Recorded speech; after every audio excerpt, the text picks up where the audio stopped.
നമസ്കാരം. പ്രവാസി മലയാളിയിലേക്ക് സ്വാഗതം. മറ്റുള്ള രാഷ്ട്രങ്ങൾ നിബന്ധനകളിൽ ഇളവുകൾ നൽകുമ്പോഴും അമേരിക്കയിലേക്ക് കടക്കണമെങ്കിൽ കടമ്പകൾ ഏറെയാണ്.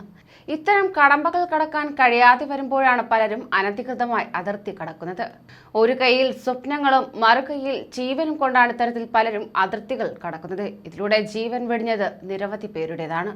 ഇതേ ചുറ്റിപ്പറ്റി എത്ര സിനിമകളാണ് വന്നിട്ടുള്ളത്. ഉദാഹരണത്തിന് ഒരു മെക്സിക്കൻ അപാരതയിലും ഇത് കാണിച്ചു തരാൻ സംവിധായകൻ ശ്രമിച്ചിട്ടുണ്ട്.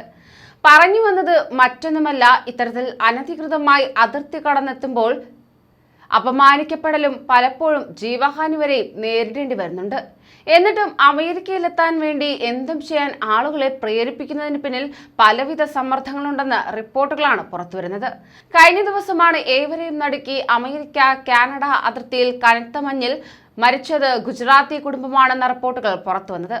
ഗുജറാത്തിലെ ഗാന്ധിനഗറിലെ സിംഗൂച്ച ഗ്രാമത്തിൽ നിന്നുള്ള കുടുംബമാണ് കഴിഞ്ഞ ദിവസം കനത്ത മഞ്ഞിൽ തണുത്തുറഞ്ഞ് മരണത്തിന് കീഴടങ്ങിയത്. ഗുജറാത്തി ദമ്പതികളും അവരുടെ 2 മക്കളുമാണ് ദാരുണമായി മരണത്തിന് കീഴടങ്ങിയത്. അതായത് ഈ ഗ്രാമത്തെക്കുറിച്ചുള്ള ദേശീയ മാധ്യമങ്ങളുടെ റിപ്പോർട്ട് പ്രകാരം ഗ്രാമവാസികളായ നിരവധി പേരാണ് വിദേശ രാജ്യങ്ങളിൽ താമസിക്കുന്നത്. അതിൽ ഏറിയ പങ്കും താമസിക്കുന്നത് അമേരിക്ക, കാനഡ, ഓസ്ട്രേലിയ എന്നീ രാജ്യങ്ങളിലാണ്. വിദേശങ്ങളിൽ താമസിക്കുന്ന ഇവരിൽ നിന്ന് ഗ്രാമത്തിന്റെ വികസനത്തിനായി ലഭിക്കുന്നത് വൻതുകയാണെന്നാണ് ഒരു ദേശീയ മാധ്യമം റിപ്പോർട്ട് ചെയ്യുന്നത്. പഞ്ചായത്ത് കെട്ടിടം, സ്കൂൾ, ക്ഷേത്രം, ആശുപത്രി, കമ്മ്യൂണിറ്റി ഹാൾ എന്നിവയിലെല്ലാം ഇത്തരത്തിൽ പ്രവാസികളുടെ കൈയച്ചുള്ള സംഭാവനകൾ ലഭിച്ചു വരികയാണ്. മികച്ച അവസരങ്ങൾക്കായി ഏത് വിധേനയും വിദേശ രാജ്യങ്ങളിലേക്ക് പോയി താമസിക്കാൻ ആഗ്രഹിക്കുന്നവരാണ് ഇവിടെയുള്ളവരിൽ വലിയൊരു പക്ഷവുമെന്നാണ് റിപ്പോർട്ട് വ്യക്തമാക്കുന്നത്. ഈ ഗ്രാമത്തിലേക്ക് എത്തുന്ന ആരെയും ആദ്യം തന്നെ ആകർഷിക്കുന്നത് വലിയൊരു പരസ്യ ബോർഡാണ്. UK-യിലും കാനഡയിലുമുള്ള കോളേജുകളിലേക്ക് IELTS-ഓടുകൂടിയോ അല്ലാതെയോ പ്രവേശനം വാഗ്ദാനം ചെയ്യുന്നവയാണിവ. ഇംഗ്ലീഷ് ഭാഷയിലെ പ്രാവീണ്യം വിദേശ രാജ്യങ്ങളിലെ പഠനത്തിന് നിർണായക മാനദണ്ഡമാകുമ്പോഴാണ് ഇതെന്നാണ് റിപ്പോർട്ട്. അഹമ്മദാബാദിൽ നിന്ന് വെറും 40 കിലോമീറ്ററാണ് ഈ ഗ്രാമത്തിലേക്കുള്ളത്. സ്വദേശത്തെ യോഗ്യതയ്ക്ക് ചേർന്ന ജോലിയോ ശമ്പളമോ ലഭിക്കാത്തതാണ് ഇത്തരം അമേരിക്കൻ സ്വപ്നത്തെ പ്രോത്സാഹിപ്പിക്കുന്നതെന്ന് ദ ഇന്ത്യൻ എക്സ്പ്രസും റിപ്പോർട്ട് ചെയ്യുകയുണ്ടായി. കുടുംബത്തിൽ നിന്ന് ഒരാളെങ്കിലും അമേരിക്കയിൽ ഇല്ല എന്നത് അപമാനകരമായി പല കുടുംബങ്ങളും കണക്കാക്കുന്നതായാണ് ഈ റിപ്പോർട്ടുകൾ വ്യക്തമാക്കുന്നത്. പാസ്പോർട്ട് പോലും എടുക്കാതെ തന്നെ ഇത്തരം അമേരിക്കൻ സ്വപ്നം പിന്തുടരാൻ ആഗ്രഹിക്കുന്നവരിൽ ഭൂരിപക്ഷം പേർക്കും അവിടെ നേരിടേണ്ടി വരുന്ന വെല്ലുവിളികളെക്കുറിച്ച് കാര്യമായ ധാരണയില്ലെന്നാണ് ദി വയറിന്റെ റിപ്പോർട്ട് ചൂണ്ടിക്കാണിക്കുന്നത്.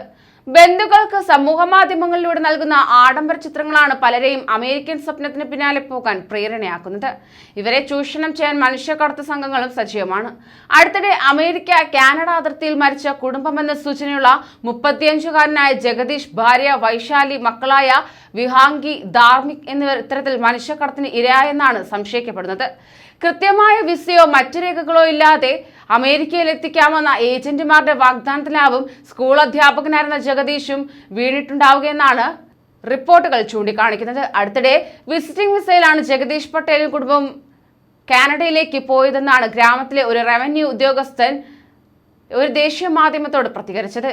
ഇത്തരം കുടുംബത്തിൽ നിന്നും വരുന്ന ജഗദീഷ് പട്ടേൽ പിതാവിനെ കൃഷിയിൽ സഹായിച്ചും സ്കൂളിൽ പഠിപ്പിച്ചുമാണ് ഉപജീവനം നടത്തിയിരുന്നത്. എന്നാൽ മരിച്ചത് ഇവർ തന്നെയാണെന്ന് ഔദ്യോഗികമായി സ്ഥിരീകരണം വരാത്തതിനാൽ തന്നെ നിലവിൽ കാണാതായിരിക്കുന്ന ഇവരെക്കുറിച്ചുള്ള ആശങ്കയിലാണ് കുടുംബം കഴിയുന്നത്.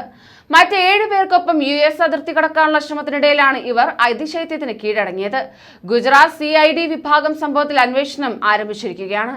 ഇവിടെ സജീവമായിട്ടുള്ള മനുഷ്യക്കടത്ത് സംഘങ്ങൾ വിദേശങ്ങളിലേക്ക് അയച്ചിട്ടുള്ളവരുടെ കൃത്യവിവരങ്ങൾ ഇനിയും ലഭ്യമല്ലെന്നാണ് ADGP Anil Pratham the Indian എക്സ്പ്രസിനോട് വിശദമാക്കിയിട്ടുള്ളത്. കൂടുതൽ പ്രവാസി വാർത്തകൾക്കായി ഈ ചാനൽ സബ്സ്ക്രൈബ് ചെയ്യൂ.